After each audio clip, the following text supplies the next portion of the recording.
Hello दोस्तों, स्वागत है आपका चैनल की एक नई वीडियो में। तो आज एक सिंपल टॉपिक पर बात करेंगे कि क्या भारत फ्यूचर में कभी ओलंपिक जैसे बड़े इंटरनेशनल स्पोर्टिंग इवेंट को होस्ट कर सकता है क्या। आपको पता ही होगा कि टोक्यो में इस वक्त ओलंपिक्स चल रहे हैं, लेकिन दुनिया के $1 ट्रिलियन इकोनॉमी होने के बावजूद क्यों भारत में अभी तक ओलंपिक्स नहीं हुए। क्या भारत ने कभी कोशिश नहीं की, क्या फ्यूचर में हो पाएंगे और कहीं ओलंपिक जैसे इवेंट्स को भारत में करवाना अपने पैर पर कुल्हाड़ी मारने जैसा तो नहीं होगा। क्यों, ये सारे जवाब मिलेंगे आज आपको इस वीडियो में। हेलो दोस्तों, मेरा नाम है दीपक, आप देख रहे हैं इट्स इनक्रेडिबल फॉर यू। तो आइए शुरू करते हैं।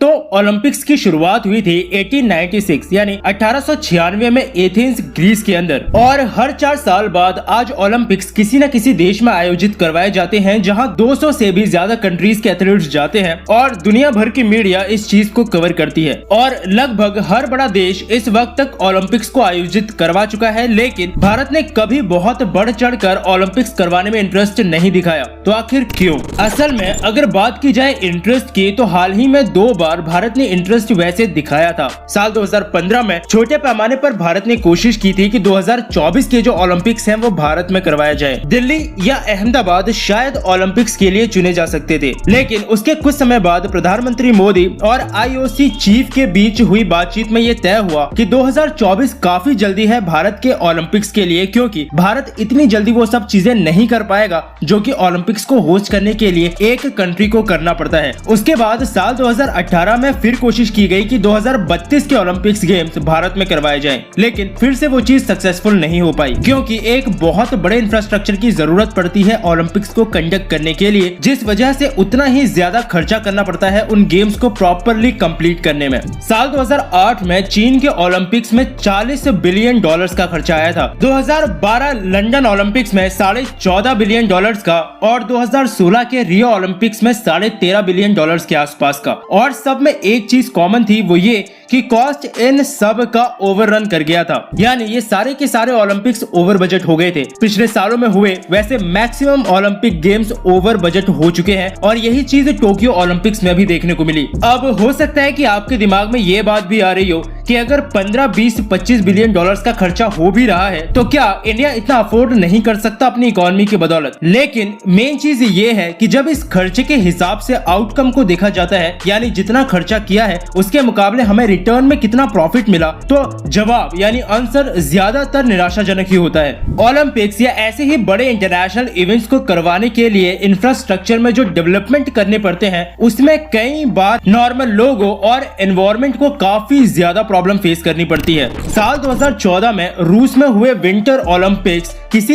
एनवायरमेंटल डिजास्टर से कम नहीं थे। रियो में जो पिछली बार ओलंपिक्स हुए थे, उसकी वजह से एक काफी बड़े एरिया में स्लम्स को हटाया गया था, जिससे करीबन 2.5 लाख से भी ज्यादा फैमिलीज डायरेक्टली इफेक्ट हुई थी। और जो सबसे इम्पोर्टेंट प्रॉब्लम ओलंपिक्स का सिटीज को देखने के लिए मिलता है, वो ये कि जो भी इंफ्रास्ट्रक्चर बिल्ट किया गया था वो एक पर्टिकुलर चीज के लिए किया गया था। यानी अगर कोई स्टेडियम बनाया गया था तो वहां पर सिर्फ उस स्टेडियम से रिलेटेड ही काम हो पाएगा, और ओलंपिक्स जैसे इवेंट के लिए ये वेन्यू इतने सारे बनाने पड़ते हैं कि पहले 15-20 दिन ओलंपिक्स के दौरान तो वो सबसे ज्यादा इंपॉर्टेंट बने रहते हैं, लेकिन फिर बिल्कुल खाली पड़े रहते हैं, और कंट्री को अलग से मैनेजमेंट और मेंटेनेंस पे इनके लिए खर्चा करना पड़ता है अगर वो इन्हें भूतिया स्टेडियम नहीं बनाना चाहती तो। और आज के समय में असल में ओलंपिक्स के लिए कम इंटरेस्ट का, वो भले ही भारत का हो या किसी और देश का, इसका एक और कारण है, और वो है आईओसी यानी इंटरनेशनल ओलंपिक्स कमेटी। जी हाँ,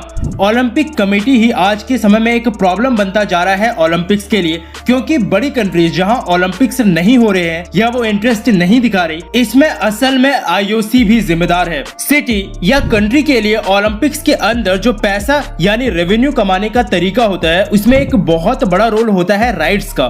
वो राइट्स जो दुनिया भर में दिए जाते हैं ओलंपिक्स को अलग अलग देशों में अलग अलग चैनल्स पर टेलीकास्ट करने के लिए, क्योंकि आज अगर कहीं भी ओलंपिक्स हो रहे हैं तो आप घर बैठे टेलीविजन की मदद से ओलंपिक्स देख सकते हैं। और अब तो सोशल मीडिया, इंटरनेट के थ्रू हर समय की जानकारी आपको डायरेक्टली अपने मोबाइल फोन तक मिल जाती है। लेकिन इससे जो प्रॉब्लम हो रही है वो ये कि टिकट्स की बिक्री यानी कि सेलिंग अब ओलंपिक्स में उतनी नहीं रह गई है जितनी पहले हुआ करती थी। और उससे भी बुरी एक चीज ये हो रही है कि आज ओलंपिक्स कमेटी अपना शेयर इन राइट्स में बढ़ाती जा रही है। वैसे आईओसी के पास ही ओलंपिक्स के ग्लोबल ब्रॉडकास्टिंग राइट्स होते हैं, लेकिन पहले टिकट रेवेन्यू में आईओसी का काफी बड़ा शेयर हुआ करता था और वे एक बहुत अच्छा रेवेन्यू वहां से बना लेते थे। लेकिन अब क्योंकि टिकट सेलिंग कम हो रही है, इसलिए आईओसी ब्रॉडकास्टिंग राइट्स में अपने शेयर बढ़ाता जा रहा है। लेकिन इससे उन सिटीज को बहुत प्रॉब्लम फेस करनी पड़ रही है जिन्होंने इतना ज्यादा पैसा खर्चा कर ओलंपिक्स को तो वहां पर होस्ट कर लिया, लेकिन जो एकमात्र जरिया था उन सिटीज और कंट्रीज के लिए पैसा कमाने का,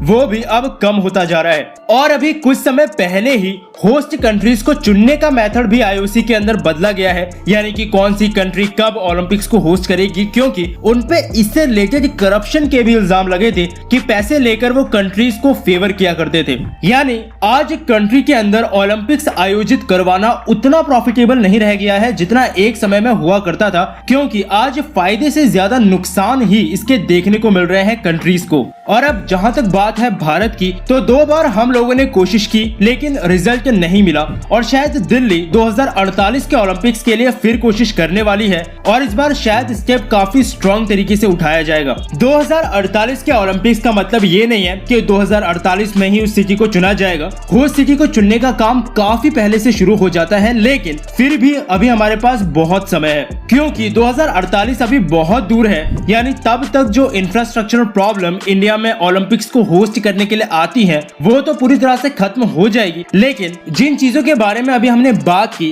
कि ये आज के ओलंपिक्स 2020, 2021 में ओलंपिक्स के अंदर बढ़ती जा रही है, इन प्रॉब्लम्स का 2048 तक क्या होता है ये देखने वाली बात है। क्योंकि अगर उस समय तक भी ये सारी प्रॉब्लम्स बनी रही तो मेरे ख्याल में भारत का ओलंपिक्स को होस्ट करना हमारे लिए कोई बहुत प्रॉफिटेबल सौदा नहीं होगा। लेकिन फिर भी अभी करीबन 27 साल हैं 2048 को आने में।